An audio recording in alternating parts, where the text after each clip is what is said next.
Hana mến chào cô bác, anh chị và các bạn. Hôm nay Hana xin gửi tới cô bác, anh chị và các bạn cách nấu một món chè với hương vị thơm ngon và thanh mát. Được nấu từ những nguyên liệu rẻ tiền và rất là dễ tìm. Nếu cô bác, anh chị và các bạn thích món chè này, Hana xin mời vào bếp cùng làm với Hana nhé.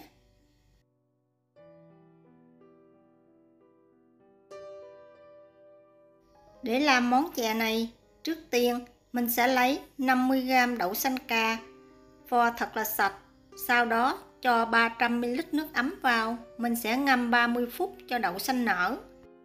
Trong công thức này, Hana sử dụng 3 trái bắp Mỹ. Mình sẽ để riêng một trái, 2 trái còn lại mình sẽ dùng dao cắt nhỏ hạt ra.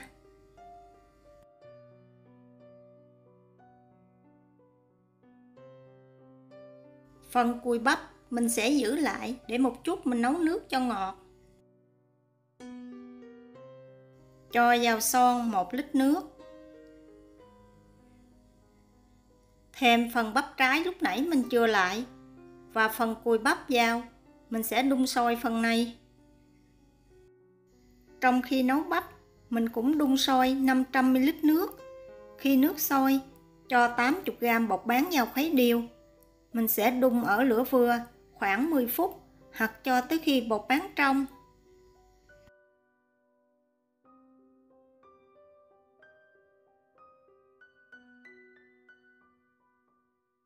Sau đó tắt bếp và đậy nắp lại để thêm 5 phút. Sau 5 phút, mình sẽ đổ bột bán ra quầy rây, rửa sạch chất bột dưới vòi nước.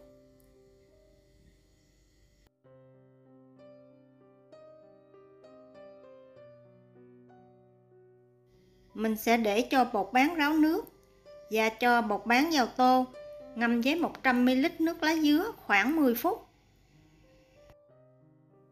Phần đậu xanh sau khi ngâm với nước ấm khoảng 30 phút, mình sẽ đem rửa lại thật sạch, để ráo nước và đem đậu đi hấp, cho tới khi đậu mềm hoàn toàn.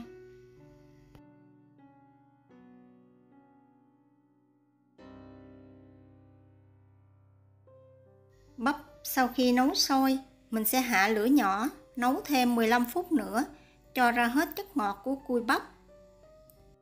Sau 15 phút thì bắp cũng đã chín, mình sẽ vớt bắp ra ngoài dĩa.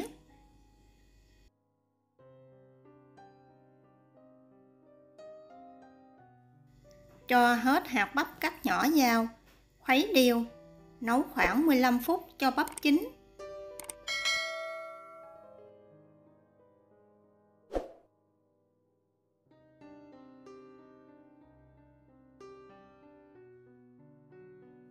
Sau 15 phút, mình sẽ thêm vào 160g đường tốt nốt hoặc là đường cát, 2 cọng lá dứa, 1/4 muỗng cà phê muối. Mình sẽ khuấy đều và nấu cho đường tan.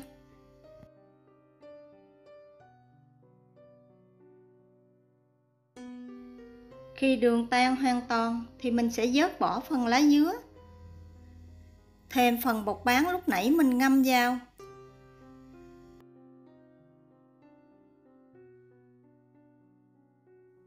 Đồng thời mình cũng cho hết phần đậu xanh hấp chín vào khuấy đều và đun sôi trở lại.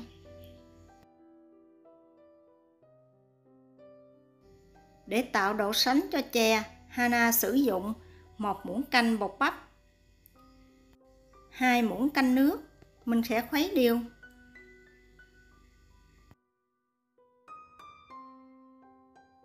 Phần bắp trong nồi đã sôi trở lại thì mình sẽ cho từ từ phần hỗn hợp bột vào. Hana chia làm 3 lần. Mỗi lần mình khuấy cho hỗn hợp thật là hòa quyện xong mình mới cho tiếp phần khác.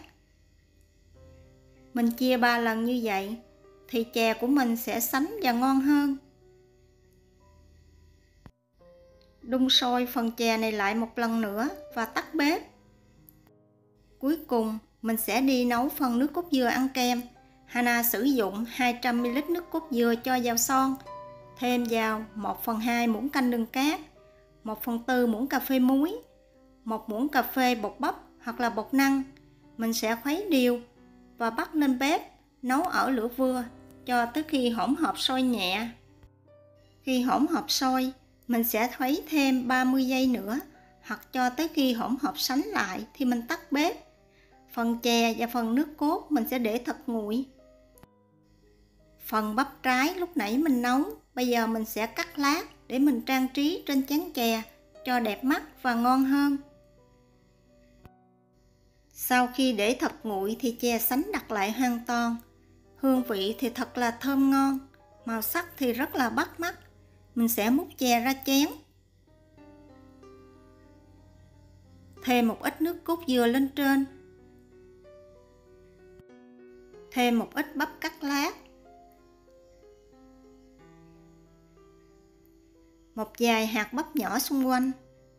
Và một miếng lá dứa nhỏ nếu thích. Vậy là cô bác, anh chị và các bạn đã có một chén chè vừa ngon vừa đẹp dành cho gia đình của mình vào dịp cuối tuần. Mỗi tuần, Hana sẽ chia sẻ món ăn vào thứ Ba và thứ Sáu. Cô bác, anh chị và các bạn nhớ xem ủng hộ Hana nhé. Hana cảm ơn. Hy vọng cô bác, anh chị và các bạn sẽ thích những gì Hana chia sẻ. Nếu thích, nhớ đăng ký ủng hộ kênh của Hana nhé. Hana cảm ơn cô bác, anh chị và các bạn rất nhiều. Hana kính chúc cô bác, anh chị và các bạn nhiều sức khỏe, nhiều niềm vui và nhiều thành công trong cuộc sống.